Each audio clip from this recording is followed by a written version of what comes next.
आरोही ने बताया कि उसके पति हमेशा से ही एक असभ्य, बेताब तथा घमंडी किस्म के इंसान रहे, मगर फिर भी आरोही ने अपनी बेटी और परिवार वालों की वजह से कभी अपने पति को नहीं छोड़ा। यहाँ तक कि हम दोनों को एक दूसरे से शादी करने पर मजबूर किया गया, और वो इसलिए क्योंकि हम दोनों के पिता के बीच एक पारिवारिक समझौता हुआ था, जिसके चलते हम दोनों का रिश्ता तय हुआ था। मेरी बेटी के गणित के टीचर काफ़ी प्यारे थे और मैंने उन्हें अक्सर मुझसे नज़रें मिलाते हुए देखा। इसी दौरान एक दिन जब मेरी बेटी अपनी नानी की देखभाल कर रही थी, तब मैंने अपनी बेटी के टीचर को एक कप चाय पीने के लिए बुलाया।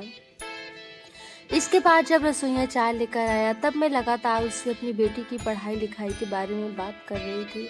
वह दिखने में काफ़ी आकर्षक था और उनका अंदाज भी काफ़ी मजाकिया था, जिसके कारण मैं खुद को उनकी तरफ आकर्षित महसूस करती थी। यहाँ तक कि इस घटना के बाद ही मुझे समझ में आया कि मेरी तरह बाकी शादीशुदा महिलाओं के लिए शादी के बाद अफेयर रखना कोई बड़ी बात नहीं है। वो इसलिए हमारे पति अपने काम में ज़रूरत से ज़्यादा व्यस्त रहते हैं और मेरे पति भी ऐसे ही थे, जिसके चलते मेरा अपने ही बेटी के टीचर के साथ अफेयर शुरू हो गया।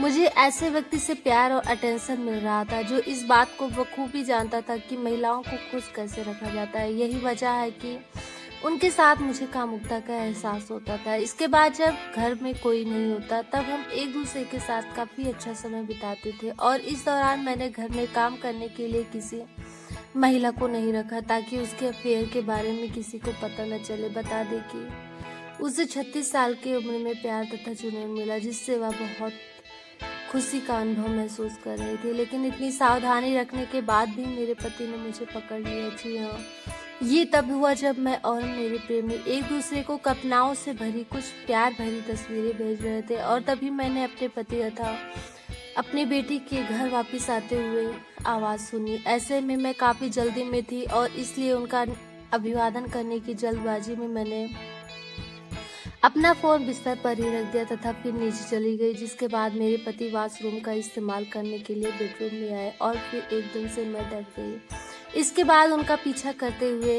मैं कमरे की तरफ बढ़ गई। तब मैंने देखा कि उनका फ़ोन मेरे हाथ में था, और ये सब देखकर मैं हैरान रह गई। तब मुझे लगा कि मैं इतनी बड़ी गलती कैसे कर सकती हूँ। मेरे पति मेरे टेक्स्ट मैसेज पढ़ रहे थे, और तब मुझे ये सोचकर डर लग रहा था कि वह मेरे या मेरे प्रेमी के साथ कुछ ना कुछ जरूर करेंगे, मगर ऐसा कुछ नहीं हुआ। बल्कि उन्होंने मुझसे शांति से पूछा कि इस बारे में कौन जानता है, तो मैंने उनसे कहा कोई नहीं जानता। इसके बाद मेरे पति ने फ़ोन को ज़मीन पर फेंक दिया और उनके टुकड़े टुकड़े कर दिए। इसके बाद मेरे पति निराश होते हुए कहा कि वह नहीं चाहती कि उनकी बेटी इन सब चीज़ों से प्रभावित हो। इसके साथ ही ये भी कहा कि किसी को इस बारे में पता नहीं चलना चाहिए। जी हाँ, मेरे पति ने कहा मुझे इस बात की फिक्र नहीं कि आप किसके साथ क्या कर रही हैं, लेकिन इस दौरान एक परिवार की प्रतिष्ठा दांव पर नहीं लगनी चाहिए, वरना इसका अंजाम बहुत बुरा होगा। जब मेरे पति ये सब बोल रहे थे तब मैं चुप रही, लेकिन तब मुझे भी ये एहसास हुआ कि